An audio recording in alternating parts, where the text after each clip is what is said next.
meu Senhor está vivo, Ele ressuscitou.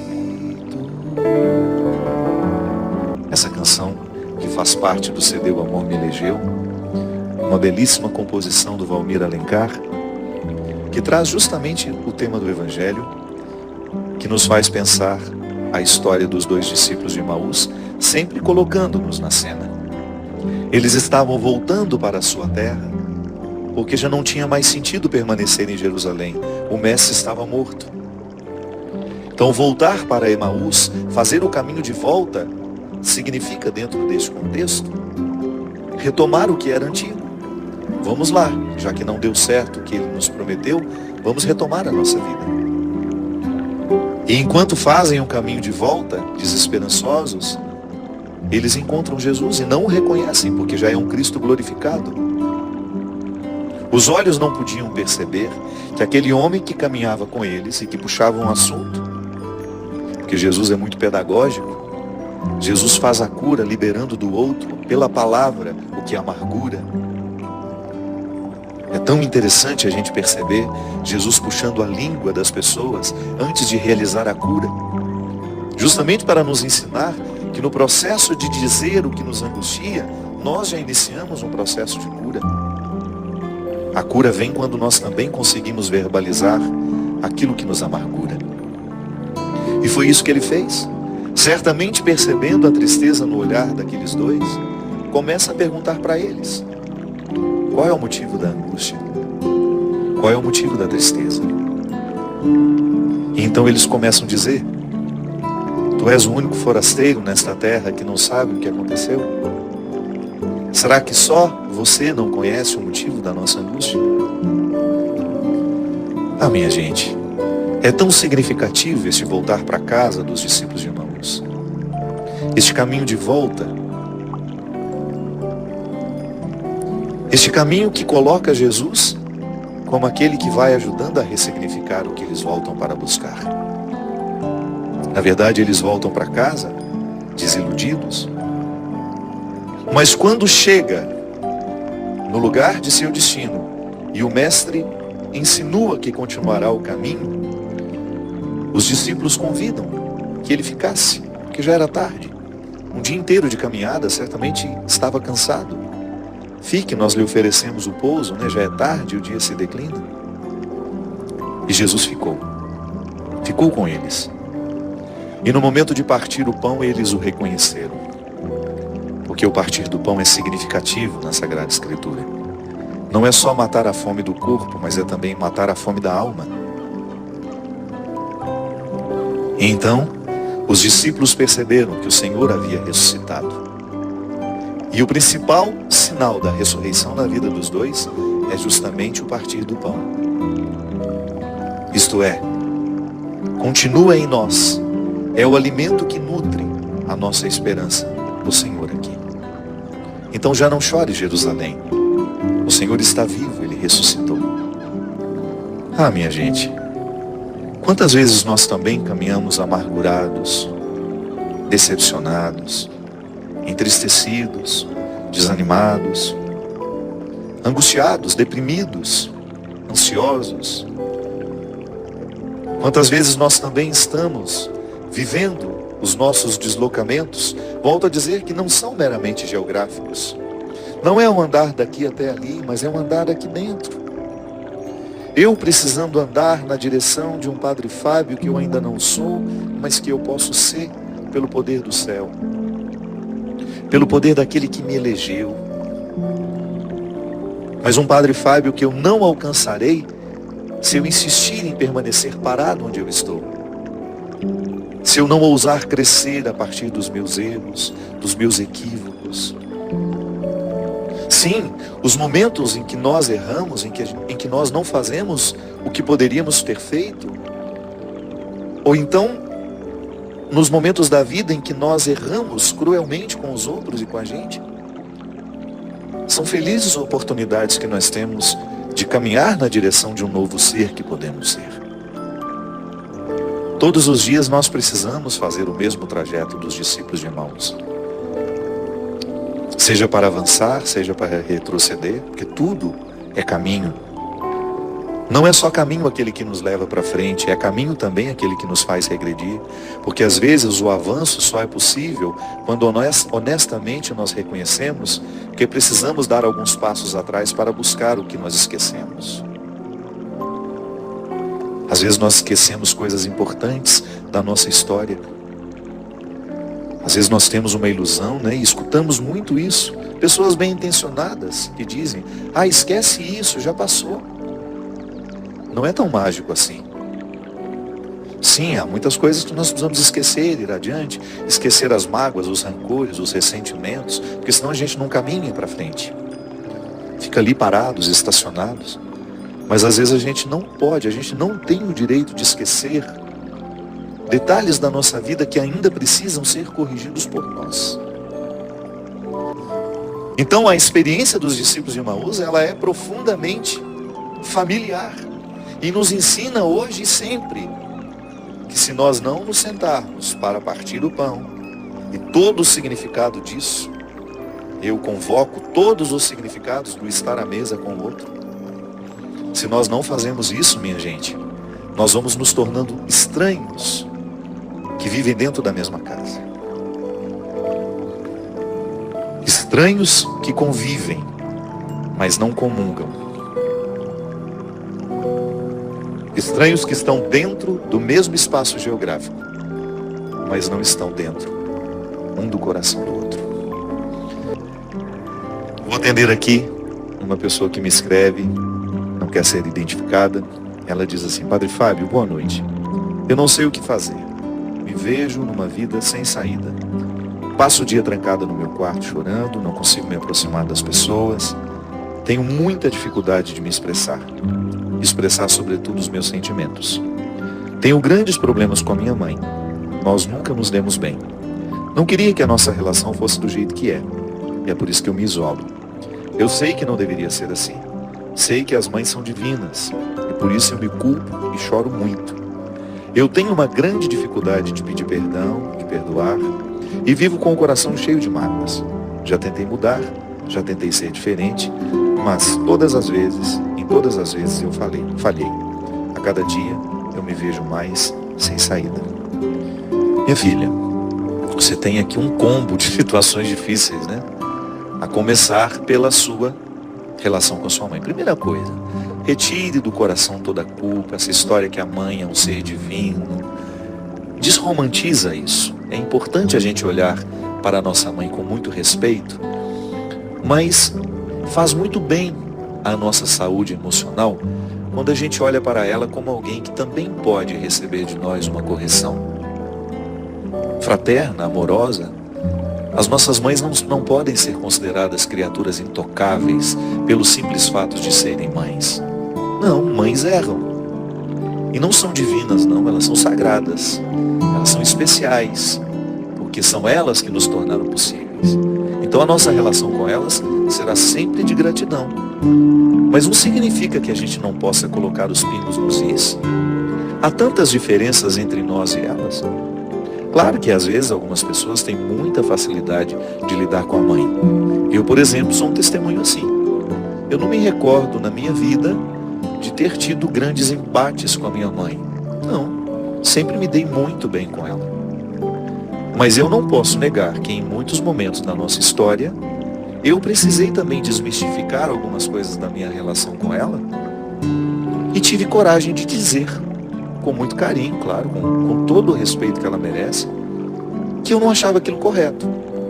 E minha mãe, sendo uma mulher muito dócil, sempre foi muito dócil. Minha mãe nunca foi uma mulher teimosa, de ficar insistindo nos erros dela. Não, ela tem uma humildade, uma facilidade de reconhecer erros, que facilitou muito a vida dela, facilita muito conviver com ela.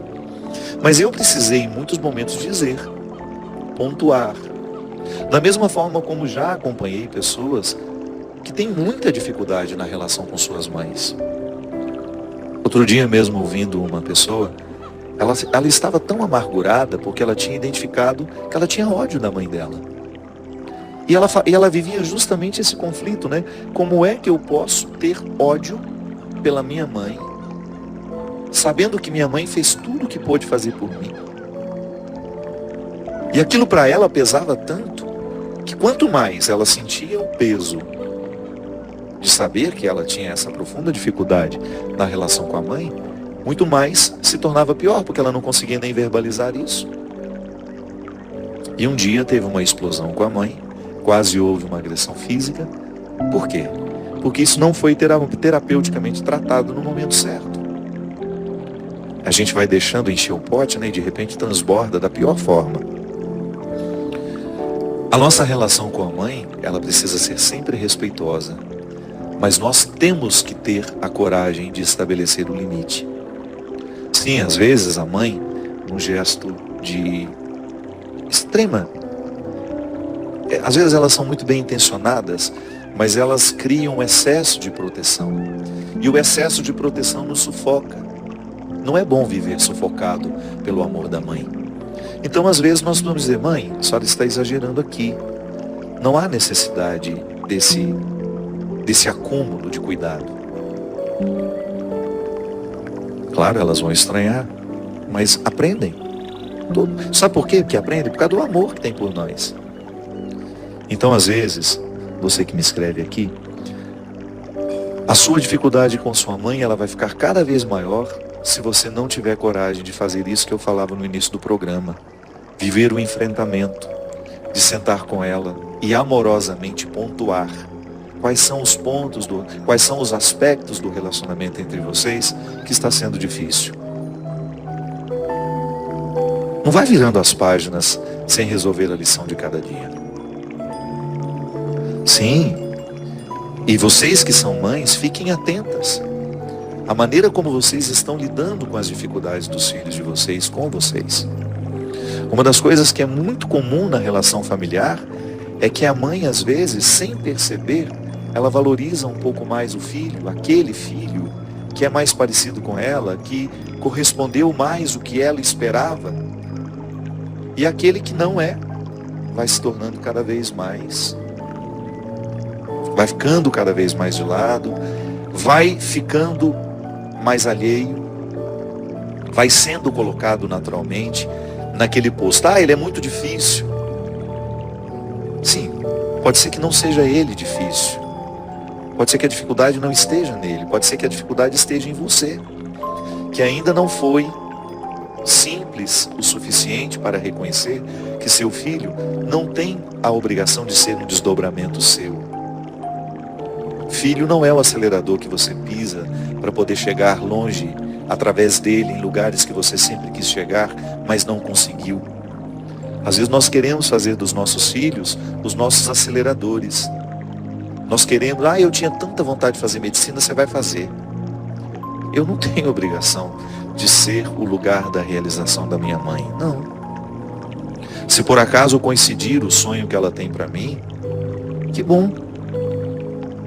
Mas não é prioridade minha fazer a vontade da minha mãe para que ela fique satisfeita comigo. Não, a minha prioridade é descobrir o que de fato nessa vida me realiza. E minha mãe, porque me ama, olha para aquilo que eu faço, que me realiza e se realiza também, ainda que isso seja contrário do que ela esperava para mim. Há mães que resolvem e escolhem ficar inimigas de seus filhos porque eles não correspondem ao que elas esperam. Eu não estou falando de uma inimizade declarada, viu? De não falar mais, de não se encontrarem. Não estou falando não. Estou falando daquela inimizade velada, que fica sempre um alfinetando o outro. Na reunião de almoço, de família, na reunião de festa, que geralmente quando a gente se encontra para comemorar alguma coisa, fica aquela troca de agulhas tão desagradável e que expressa justamente a falta de diálogo ou a falta de entendimento que aquele filho não é você. Ele é seu filho, mas ele não é você, ele não é uma continuidade sua. Então o amor de mãe, ele é muito difícil, ele é maravilhoso porque é ele que nos proporciona a vida, mas depois, se não há a maturidade de permitir que essa cria evolua para ser quem ela pode ser, esse amor de apego é muito prejudicial. Eu não sei, minha filha, qual é a grande dificuldade que você tem com sua mãe? A maneira como você descreve é muito genérica, você Você não diz, você apenas diz que tem muitas dificuldades com ela. Tente clarear para você quais são essas dificuldades, onde é que está a origem dessas dificuldades. Foi Jesus quem disse: conhecereis a verdade e a verdade vos libertará. Nós precisamos mergulhar nos nossos sentimentos, às vezes confusos, turvos. Nós precisamos nos aproximar desse sentimento para que a gente tenha oportunidade de conhecê-lo. Conhecendo os seus sentimentos, você terá a oportunidade de interferir. E a sua interferência provoca liberdade. Quantas vezes também, quantos casos eu também acompanhei de mães que tinham muitas dificuldades com aquele filho, ou mães que tinham dificuldade com aquela filha, e que depois desse enfrentamento amoroso, solidário, quando as peças são colocadas em seus devidos lugares, elas continuam tendo diferenças, mas elas seguem mais harmoniosamente. E isso é libertador, quando você consegue estabelecer com o outro uma relação de respeito, de solidariedade, de fidelidade e ao mesmo tempo de muita liberdade.